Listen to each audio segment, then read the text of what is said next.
지난달에 제가 어깨가 좀 아팠습니다. 그래서 마사지 하면 나을 건데 일단은 병원에 갔더니 피 검사도 하고 어찌된 일인지 그 의사 선생님이 심장 에코도 초음파 검사도 하라 그래가지고 관련은 없는 것 같지만 일단 하라 그러니까 하고 왔습니다. 아무 이상이 없습니다. 이런 일이 있었습니다. 근데 피를 뽑을 때 간호사가 와서 제 혈관을 찾는데 혈관이 이제 붉고 그래서 이렇게 바늘이 들어가기가 쉬웠나 봐요. 쑥 집어넣고서 피를 탁 빼더니 칭찬해준단 말이 어우 목사님 혈관이 너무 아름다우십니다. 굉장히 잘 들어갔나 봐요. 그래서 많은 양을 빼고 칭찬을 해줬습니다.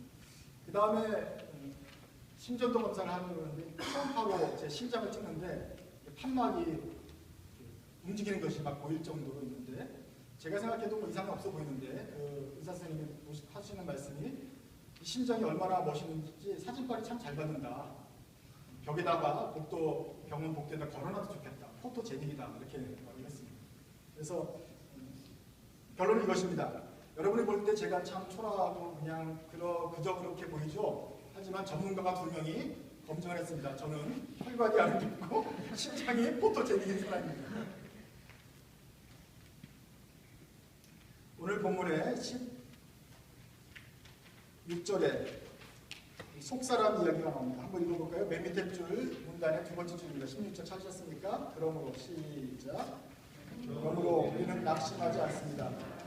우리의 겉사람은 낡아가나 우리의 속사람은 날로 새로워집니다.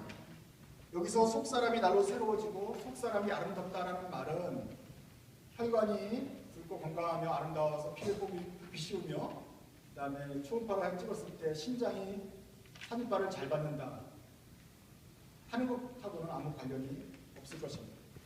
과연 속사람이 아름답다, 속사람이 새롭다라는 말은 무슨 말인가 한번 얘기를 좀 하고 싶습니다. 이것과 관련해서 우리가 읽어야 되는 구절이 또 4절입니다. 4절을 한번 읽어보시죠. 같이 읽겠습니다. 4절 시작.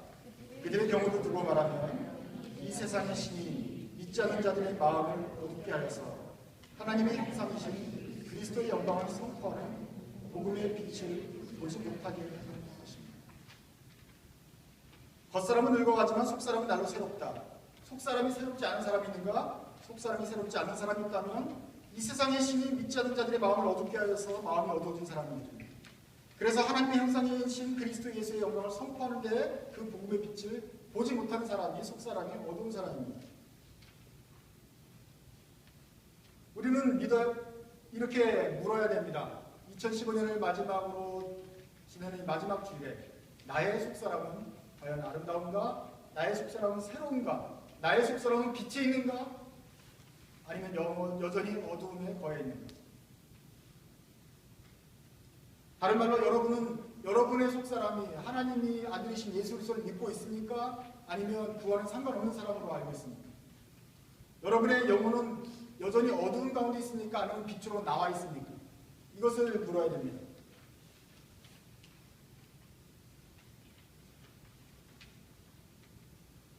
저는 혈관이 예쁘고 심장이 아름다울 뿐만 아니라 저희 영혼이 빛 가운데 나와 있다고 생각합니다. 저는 처음부터 이렇게 빛에 나와 있던 사람이 아니었습니다. 제가 예수님을 처음 믿은 것은 중고등학교 때였습니다. 중고등학교 때라고 말하는 것은 어느 한 해가 아니라 바로 그 중고등학교 여러 해를 통해서 있게 되었기 때문에 그렇습니다. 한번 그 이야기를 좀 들려드리고 싶습니다.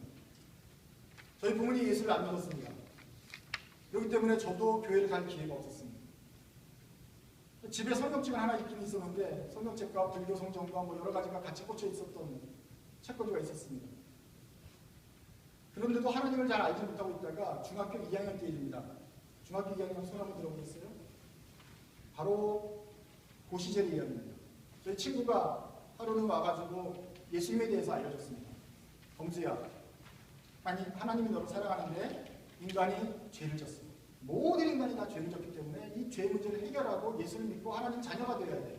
그러려면 예수님을 영접해야 돼. 그래야 하나님 자녀가 될 수 있어요. 하나님이 나를 사랑한다는 것도 알고 하나님 자녀가 되고 싶다는 것도 나쁜 말은 아니었습니다. 그런데 그 중에 마음이 하나 안 드는 구절이 있었는데 뭐였냐면은 모든 사람이 죄인이라는 거였어요. 그 모든에는 누가 포함이 됩니까? 착하고 아름다운 제가 포함이 되는 거예요. 모든 사람이 죄인이라고 하는데 그 말은 도무지 이해할 수가 없었어요. 왜? 나는 그때 중학교 2학년밖에 안 됐고 죄를 졌으면 얼마나 많이 졌겠으며 나름대로 성실하게 살아보려고 했고 그렇게 큰 죄 안 짓고 살아왔었고 작은 죄는 있어요. 하지만 큰 죄 안 짓고 나름대로 살려고 노력을 하는데 나보고 죄인이라고 한다니 믿을 수가 없죠. 기분이 나쁘죠. 그래서 그냥 안 믿는다고 했습니다. 그래서 친구는 나름대로 마음을 딱 그렇게 나를 정해가지고 나한테 예수님을 가르쳐줬는데 저는 이제 그 말 때문에 믿지 않았습니다. 그 후로도 친구랑 저랑 이제 편지도 쓰고 이렇게 하면서 친구는 나한테 여전히 이제 교회 한번 가봐라, 예수를 믿어라 설명하고 이러는 동안이 있었습니다. 한 1년쯤 지나자 보니까 마음속에 예수님을 좀 믿어야겠다는 생각이 들었어요. 그날 첫 번째 날에는 기분이 나빠가지고 삐져서 안 믿은 거죠. 다짜고짜 나보고 죄인이라 그러니까 하나님이 당신 뭔데 갑자기 나보고 죄인이라 그러는 거야. 이렇게 붓을 넣어도 믿을까 말까 하는데 죄인이라 그러는 내가 믿을 수가 없죠. 그러던 마음이 있었는데 어느새 조금씩 바뀌기 시작해요. 그냥 삐진 마음이 좀 없어지고 이제는 좀 믿어볼까? 하나님이 계시다면 정말로 그분이 진짜 신이고 예수님이 하나님의 아들이라면 믿어볼까? 하는 생각이 들었어요. 이게 중학교 3학년 때쯤 일인 것 같아요. 그래서 집에 있는 성경책을 하나 꺼내 들었습니다. 그리고 마침 우리 집에 그 조그만 팜플렛이 하나 있었는데 소책자가 있었는데 그리스도인이 되는 길 뭐 이런 거예요. 어떻게 그리스도인이 될 것인가. 그래서 읽었습니다. 읽었더니 얇으니까 이거는 첫 번째 그리스도인이 되려면 되고 싶은 사람은 믿어야 되는데 믿으면 어떻게 되느냐? 날마다 성경책을 읽으십시오. 조그만 글씨로 요한복음부터 읽으십시오. 두 번째, 날마다 하나님께 기도하십시오. 기도하면서 주기도문이 좀 써 있어요. 주님께서 가르쳐준 기도문. 뭐 그렇게 하면 이제 조금씩 된다 뭐 이런 거예요. 뭐 교회를 가십시오 이런 건데 교회를 가기에는 아직 뭐 저희 집에 아무도 안 가니까 나 혼자 가긴 좀 그렇고 그래서 내가 할 수 있는 것부터 시작했습니다. 날마다 성경을 읽으십시오. 그래서 읽으려고 했더니 되게 두껍잖아요. 요한복음부터 읽으래요. 그래서 한 장을 읽었습니다. 요한복음 1장. 기도하래요. 기도하는데 주기도문이 있어요. 그걸 합쳐보니까 날마다 자기 전에 요한복음 성경책 한 장 읽고 주기도문 한 번 읽고 자면 되겠더라고요. 그러면 그리스도인이 되는 건가? 하고 생각을 했어요. 그래서 그날부터 요한복음 한 장 읽고 주기도문 한 번 외우고 그리고 잤어요. 그 다음 날에 요한복음 2장 읽고 주기도문 읽고 또 뭡니까? 또 사역에 나오는 주님, 예수님 내 안에 들어오십시오. 나는 주님 영접합니다. 이런 기도문도 읽고 또 잤어요. 잤는데도 아무런 일이 일어나지 않아요. 나는 하나님의 아들이 된 것 같지도 않아요. 들어오라 그랬는데 예수님이 들어온 것 같지도 않아요. 그래서 어쨌거나 하루 이틀 사흘이 지나는 동안에 1장, 2장, 3장, 4장, 5장, 6장 쭉 읽게 되기 시작했어요. 여러분 성경 내용이 어떤 건지 아십니까? 특별히 요한복음 예수님이 내가 하나님의 아들이라 그래요. 나를 믿어라 그래요. 나를 믿어야 하나님께 갈 수 있다. 내가 너를 죄 용서해 주러 왔다 그래요. 여전히 나를 보고 죄인이라 그래요. 어쨌거나 그래도 좀 마음이 풀렸기 때문에 만약에 그 죄를 용서해 줄 수 있고 내가 당신이 하나님의 아들이라고 한다면 내가 믿겠습니다. 근데 잘 안 믿겨집니다. 잘 안 믿겨져요. 조금만 누가 도와줬으면 좋겠어요. 정말 뭔가 하나 있으면 내가 예수를 확 믿을 것 같아요. 그게 뭐였냐면은 예수님이 좀 나타나 보여주는 거예요. 짜잔 하고 나타나시면 내가 그분을 보면서 아하 예수님을 믿을 수 있을 것 같아요. 그래서 기도했어요. 하나님 웬만하면 믿을 테니까 좀 나타나 보여주십시오. 6장, 7장, 8장, 9장, 10장, 15장, 20장 안 나타나세요. 아니 나타나시면 믿을 것 같은데 안 나타났어요. 그런데 20장 넘어가니까 무슨 얘기가 있냐면은 부활하신 예수님이 제자들한테 나타나시면서 말씀하신 게 있어요. 도마에게 도마야 너는 나를 본고로 믿느냐? 보지 않고 믿는 자는 복되다. 그 말은 무슨 뜻이냐면은 안 보고 믿는 게 더 복되거든 이 뜻입니다.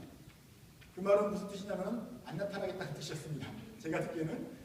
그래서 그날부터는 나타나시라는 말을 이제 포기하고 어차피 안 나타나시라고 하셨으니까 또 계속 읽어갔습니다. 요한복음 읽은 다음에 마가복음 읽으라 해서 마가복음을 읽었습니다. 마가복음 1장부터 16장까지 읽었습니다. 또 주기도문 읽고 또 기도하고 그러는 동안에도 믿음이 생기지 않았습니다. 마가복음 끝난 다음에 사도행전 읽으라고 했어요. 사도행전을 쭉 읽었습니다. 그래서 사도들이 복음을 전하더라고요. 기적도 일어나더라고요. 그런 것 같아 했습니다. 로마서 읽었습니다. 로마서 읽는데 로마서는 좀 어려워가지고 무슨 말인지 모르겠더라고요. 그래서 로마서 읽는 중간에 어디선가 이제 그 행동을 받았습니다. 아무도 모르고 나 혼자만 했던 그 부도의식이었습니다. 성경 한 장 읽고 기도하고 주님 예수님 믿고 싶습니다. 기도하고 나타나십시오 했는데 하늘에서부터 아무런 음성이 들리지 않았어요. 나타나 보이는 사람도 없었습니다. 그래서 그렇게 한 2달 정도, 3달 정도 하다가 관뒀습니다. 그게 중학교 3학년 때 일입니다. 장족의 발전이 아닙니까? 처음에는 죄인이라는 것 때문에 삐져가지고 안 믿어 그러다가 어느 순간에 한 1년쯤 지나니까 믿어보고 싶어요 이런 생각이 있어요. 그러면서 그 다음에 고등학교 1학년쯤 될 때는 누가 좀 나를 교회 좀 안 데려가나? 내가 다 해봤단 말이에요. 성경 읽으라 성경 읽었고 기도하라 해서 기도했는데 3번을 안 했어요. 교회 가서 신앙생활 하십시오. 이 말을 안 한 거야. 근데 교회를 뭐 쭈뼛쭈뼛해서 가기도 그런데 누가 나 친구가 좀 나를 교회로 인도하지 않나? 그런 기다림이 있었는데 내 친구 중에 아무도 교회 가자는 소리 하는 사람이 없어요. 그래서 그냥 지나다가 고등학교 2학년 때 드디어 내 친구 중에 한 명이 고등학교 2학년 있습니까 여기? 2학년 되려는 사람 있습니까? 친구가 교회 가자고 해요. 그래서 가자. 그래서 고등학교 2학년 여름방학 때부터 이제 교회를 가기 시작했어요. 그게 제가 처음에 교회 간 거예요. 고등학교 2학년 때. 여러분들이 아까 손든 사람 중에 교회 처음 와봤다는 사람이 고등학교 2학년보다 어린 나이라면 목사님보다 훨씬 빨리 지금 교회에 온 것입니다. 제가 그날을 처음부터 기억하고 있어요. 교회 갔더니 왜 이렇게 모르는 찬송이 많아? 노래를 하나도 모르겠는데 내 친구들은 다 알아서 따라 부르는 거예요. 그래서 야, 쟤네들은 신기하다. 어떻게 저 노래를 다 아나? 첫 번째 참 놀라운 게 없어요. 두 번째는 우리 친구들은 다 언제 일어나고 언제 앉아야 될지 다 알고 있어요. 그래서 자동적으로 일어났다 앉아요. 나는 몰라서 막 일어났다가 앉고 막 이런 버벅대는 시간이 있었어요. 목사님 설교를 들었을 때 지금 아마 기억하기에는 포도나무와 예수님이 포도나무 나는 가지요 너희들은 내 열매다 이런 얘기 같았는데 그때는 왜 갑자기 포도 얘기를 하시나 뭐 나무 얘기를 하시나 막 이게 당황했던 기억이 있습니다. 성경을 찾을 때도 요한복음이 어딘지 모르고 또 막 복잡한 기억이 있었죠. 친구들이 도움을 받아서 한 주, 2주 다니면서 교회 생활을 시작하게 되었어요. 근데 늘 버벅댔던 건 아니에요. 예배 끝나고 나면 성경 공부 시간이 있었는데 성경 공부 시간에는 제가 조금 알아듣게 되었어요. 왜냐하면은 요한복음 읽었잖아요. 마가복음 읽었고 사도행전 읽었고 누가복음 읽었기 때문에 조금 스토리가 이제 이해가 돼요. 근데 거기에는 제 친구들하고 비슷하더라고요. 교회 오래 다닌 제 친구들이 라고 해서 꼭 성경을 잘 아는 건 아니던데요. 나는 예수 밖에 있었고 예수도 안 믿었지만 성경을 읽었던 사람이고 우리 친구들은 교회는 늘 다녔어도 찬송을 알고 일어났다 앉았다 했지만 성경을 한 번도 안 읽었던 애들이어가지고 얘네랑 나랑 수준이 비슷하던데요. 어쨌거나 거기서부터는 제가 이제 흥미를 좀 갖고 다니기 시작했습니다. 그래서 고등학교 2학년 3학년 때까지 이제 빠지지 않고 교회 생활을 쭉 했습니다. 그런데 찬송하고 기도하면서도 늘 마음속에 이런 게 있어요. 하나님 아직 나는 죄인입니다. 그리고 아직 하나님의 자녀가 된 것 같지 않아요. 아직 예수님이 하나님의 아들이고 하나님이 정말 유일한 창조주인 것을 믿어지는 마음이 잘 안 생겨요. 그래서 이 사람들은 하나님의 자녀들이고 나는 그 옆에서 이렇게 이웃집을 넘겨다보는 그냥 고아 같은 사람으로 있는 느낌이 늘 들었어요. 믿음이 없습니다. 믿고 싶습니다. 하는 생각이 이제 1년, 2년 있었습니다. 제가 드디어 이제 마침내 하나님의 자녀가 되었고 믿음이 생겼는 것은 대학교 1학년 들어갔어요. 그때쯤 돼서 많은 성경 공부했던 것과 이런 것이 쌓였는지 성경 공부했던 것들이 이제 되었고 성령님께서 마음을 움직여 주셔서 제가 하나님의 자녀가 되었구나. 예수님은 정말 나의 구주시구나 라는 게 믿어졌어요. 그래서 중학교 2학년 때 예수를 듣고 예수님 믿고 또 그런 과정이 있다가 고등학교 2학년 때 교회를 나오고 대학교 1학년 때쯤 가서 내가 하나님의 자녀구나 라는 생각이 들었고 내가 그전에는 어둠 속에 있었지만 지금은 확실히 말하는데 내가 빛에 나와 있구나. 빛 가운데 나와 있구나. 어느 순간이 나왔는지 모르겠지만 어느 그 여러 과정을 통해서 나는 지금 하나님의 빛 가운데 주님의 자녀가 되었구나 라는 것을 알게 되었습니다.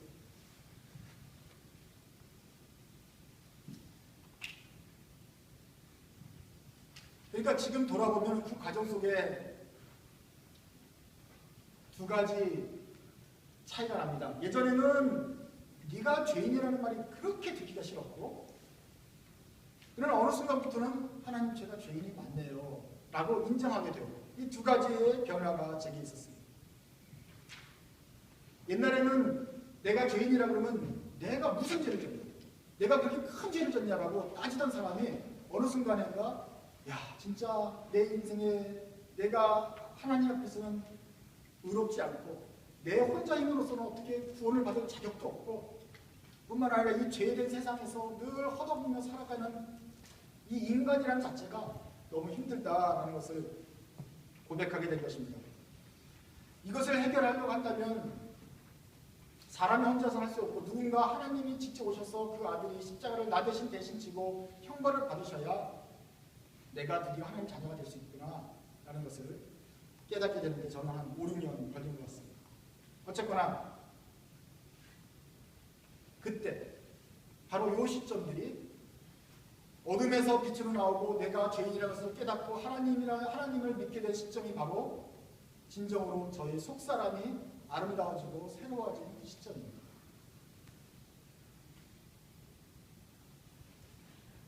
지금 여러분들한테 제가 이 말을 할 때 어떤 분들은 여러분들도 같이 죄인이라는 것을 이해하고 있을 것입니다. 또 어떤 사람들은 우리의 겉사람은 후패하지만 속사람은 날로 새롭다. 이 말이 참 무슨 뜻인지 알게 될 것입니다만은 여기 앉아있는 대부분의 학생들은 저게 뭔 소린가 할 것입니다. 한참 젊은 사람들한테 또 대학을 마치고 또 사회를 나가려는 우리 청춘에게 이런 말을 하는 것이 참 안 어울린다고 생각되겠지만 그러나 하나님의 말씀이 진리입니다. 여러분들이 이해하지 못할 말은 첫 번째로는 내가 죄인이라는 말입니다.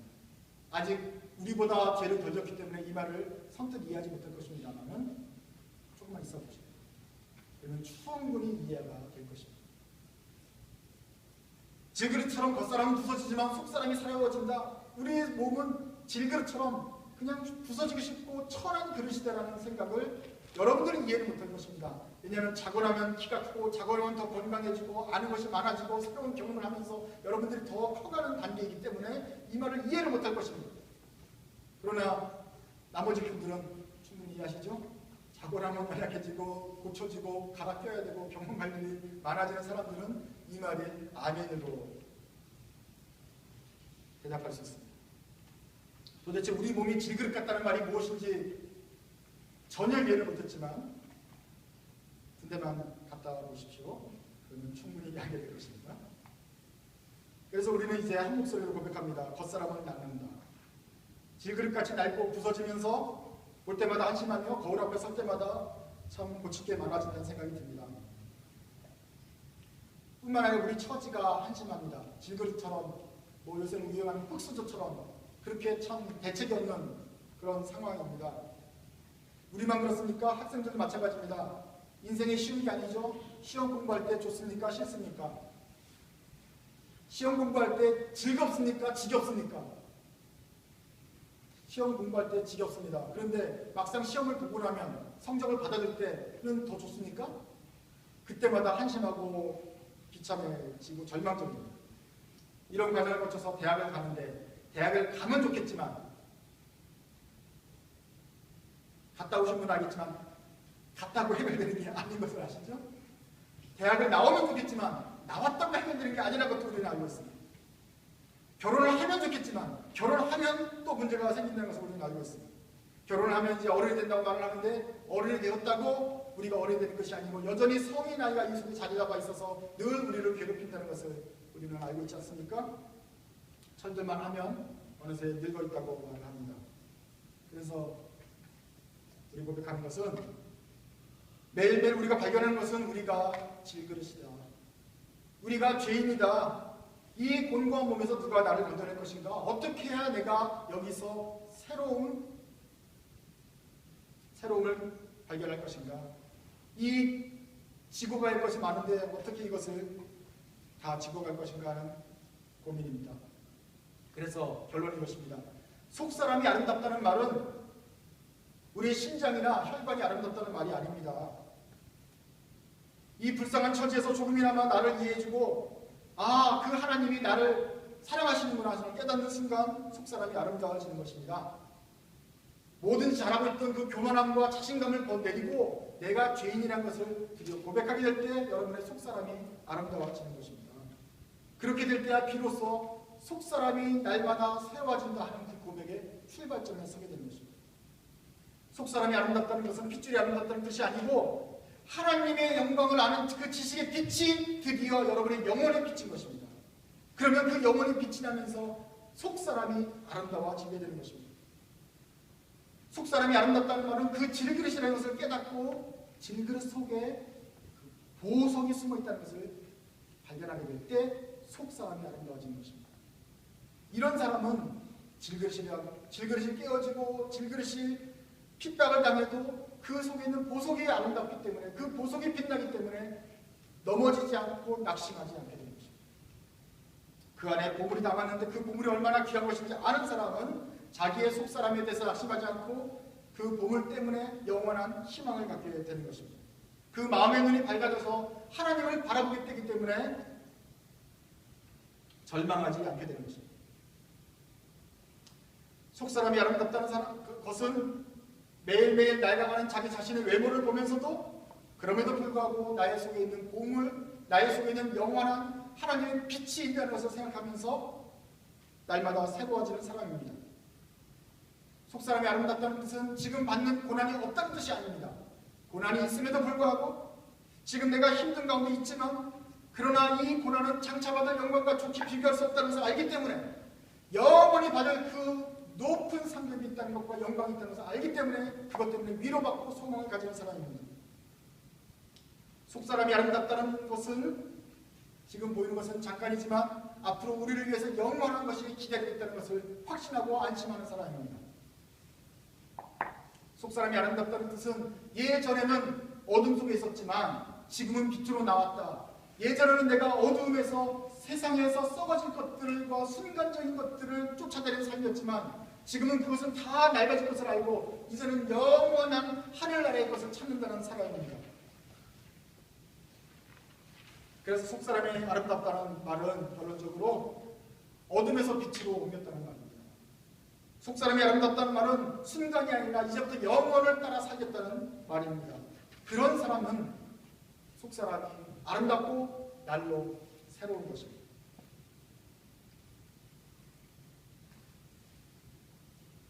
이것저것 하는 동안에 벌써 2015년이 지나가고 있습니다. 한 살이 더 먹었습니다. 이제는 한 살 먹는 게 더 기쁘질 않아요. 한 살 먹을 때마다 부서질 때가 더 많이 생겨요. 기운이 없어집니다. 더 인생이 더 복잡해져 갑니다. 그러니까 우리가 새해를 맞으면서 이 마지막 해를 마감하면서 우리의 마음이 질그릇을 바라보면서 마음의 기분이 참참해집니다. 그러나 우리가 질그릇만 볼 것이 아니라 속사람이 아름다운 여러분들은 그 속에 있는 보화를 바라보고 우리가 바라봐야 될 영원한 영광을 바라보면서 새로워질 수 있습니다. 영원히 아름다운 사람은 우리 속에 하나님이 계신 것을 믿고 하나님께 손에 우리가 영원한 붙잡힌 하나님의 자녀라는 것을 믿기 때문에 우리 속에서 낙심하거나 좌절하거나 누구를 비교하거나 질투하지 않고 늘 그 영광스러운 빛 안에 거할 수 있는 사람이기 때문에 그렇습니다. 올해 우리는 한 해 더 낡았습니다. 그거에 공부하지 못한 사람들은 지금 졸은 사람들이고 깨어있는 사람들은 다 낡았다는 것을 공감한 사람입니다. 더 낡았고 더 누추해졌습니다. 우리의 질그릇의 한 조각들이 더 부스러져서 떨어져 나가고 있습니다. 그런데 반대로 생각해보면 우리는 속사람의 속에 있는 그 보석 때문에 우리의 속사람이 한층 더 성숙해졌고 한층 더 새로워졌다는 것을 기억하시기 바랍니다.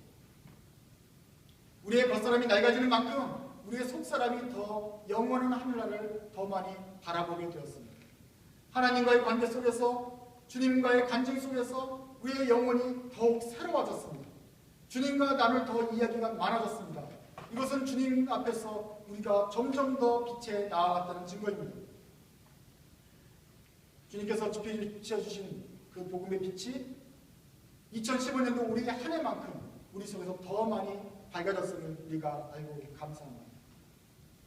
이제 앞으로 오는 새해에는 또 1년만큼 우리의 몸은 나아지겠지만 또 1년만큼 우리의 속사람이 더욱 새로워질 것입니다. 그래서 점점 더 주님의 영광 앞에 가까이 가게 될 것입니다.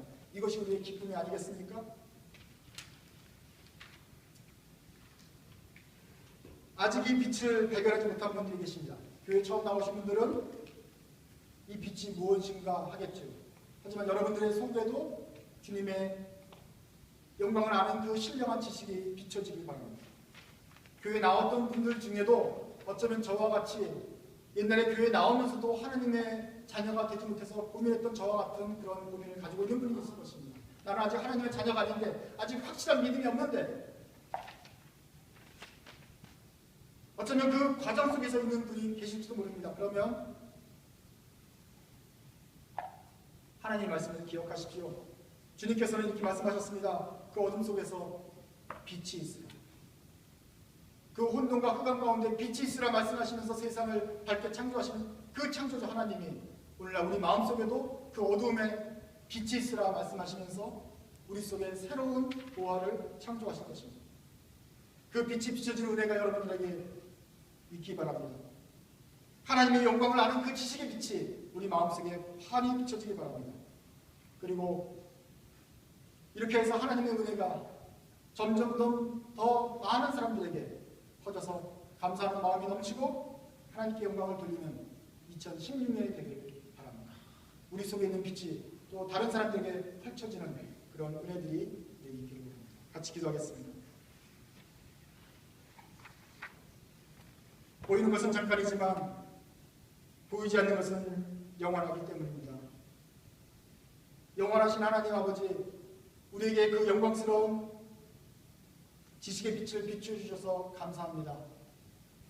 그 빛을 거부하고 그 빛을 피해 숨었던 죄인들이었는데 주님께서는 끝까지 찾아와 주셔서 저희들을 붙잡아 주셨으며 그 빛을 저희 마음속에 쬐어 주셨습니다. 저희가 아멘을 응답하고 주님께 반응하여 이 빛으로 나오게 하신 그 은혜에 감사드립니다. 올해 저희가 겉사람이 낡아지고 이 죄 가운데서 고생하며 또 우리를 둘러싸고 있는 죄된 환경 속에서 고분하며 분투해서 저희가 속사람이 낡아졌지만 겉사람이 낡아졌지만 그러나 우리 속에 주신 그 빛 때문에 날마다 속사람이 새로운 것을 경험하게 하신 그 은혜를 감사드립니다. 제가 넘어질 때도 있었습니다. 그러나 주님의 능력으로 끝까지 넘어지진 않았습니다. 저희가 핍박을 받은 것도 있었습니다. 그러나 주님의 도우심으로 저희가 아예 넘어지지 않았던 것을 감사드립니다. 주님, 2016년에 되어서 이제 바라기는 더욱더 저희 속에 있는 보물이 빛을 발할 수 있도록 도와주옵소서. 저희가 점점 더 많이 주님 앞에 나올 수 있도록 도와주시옵소서. 저희의 영혼 속사람 깊은 곳에서까지 주님의 그 빛의 밝은 빛에 반응하는 저희가 되게 하여 주시옵소서. 그래야 해서 우리가 사나 죽으나 무엇을 하든지 간에 주님께 영광을 돌려드리는 저희들이 될 수 있도록 도와주시옵소서. 주님의 은혜에 감사하며 예수님의 이름으로 기도드립니다.